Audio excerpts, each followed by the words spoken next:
Tamara Scott is an RNC official in Iowa. She's also the state director of Concerned Women for America, so you know this is going to be good. She's very concerned this week about children crossing the border from Mexico. Wait until you find out why she's concerned. Us just to open our borders, it's chaos. We don't know orderly who's coming in, who's not. When we see these kids, you and I think young kids, we think maybe 12-year-olds, maybe even homeschoolers, or middle schoolers.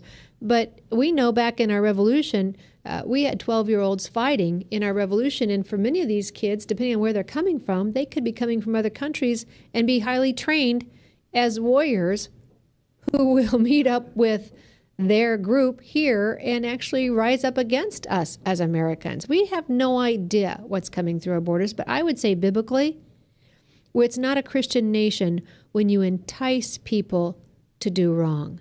Yeah, we don't know who they are. They could be Klingons. It's a Christian nation when you fearmonger about like prepubescent immigrants that are trying to get out of their country because of some sort of persecution or really bad situation. What the hell is she talking about? No, that was awesome. That's such a target-rich environment.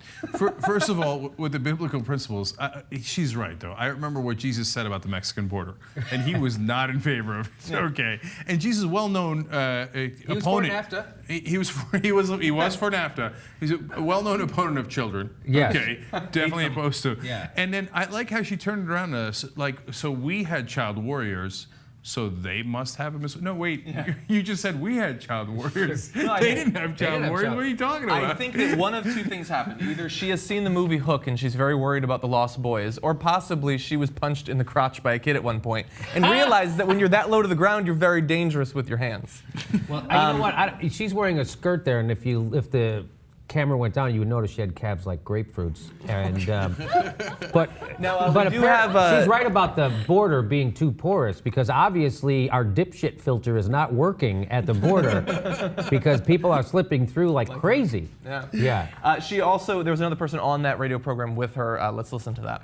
Well, Tamara, you made some very good points, and you're absolutely right. We do know that Hamas and Hezbollah funds several training camps in Venezuela and other South American countries, and they are training these youth, beginning as early as 8 or 9 years old through the MS-13 gangs, but they are being trained as warriors. You're absolutely right.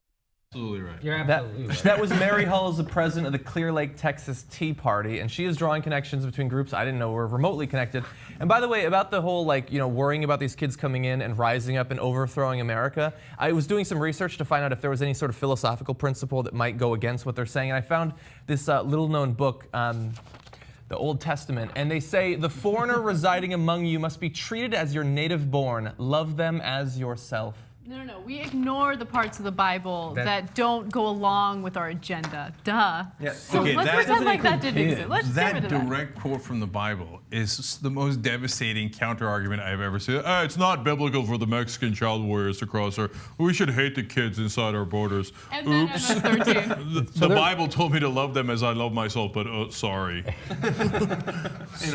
So they're from the concerned people of America. I think that was that's a typo. I think they're the confused people of America. That's what that's. By the way, she is a lobbyist. This is hilarious. The first woman who spoke for the family leader. Okay, she's in favor of families. Okay, she's just in favor of our families with a proud tradition of children warriors and against their families. She thinks that Hezbollah has gotten together with MS-13, which is a Latin American gang. They got together in Venezuela and trained child assassins. Okay, maybe. It's a real threat. And then I love that the person with her is like, you nailed it. You nailed it. They're just fear-based, which is what we've been dealing with, I guess, since Reagan, right? They're just completely fear-based. So I wish there was like this slam dunk argument you could just throw in their face that proves to them like how fear-based. There isn't, because they're afraid of everything. There isn't one thing they're scared of. They're afraid of Obamacare, and they're afraid of ISIS. They're afraid of little Mexicans and Venezuelans. They're afraid of Hezbollah. What did you say? It sounds so funny. They're afraid of little Mexicans. Tiny little Mexicans. That's what they're afraid of. The leprechaun Mexicans. The Irish Mexican breed that is being breeded in Venezuela as we speak. That's check. I'm Irish. We're the original Mexicans. You know that. That's true. But ironically, there is one thing they're not afraid of. Climate change. Ha! Which is Or probably anything. going to destroy the planet. Yes. That is the one thing they're not afraid of.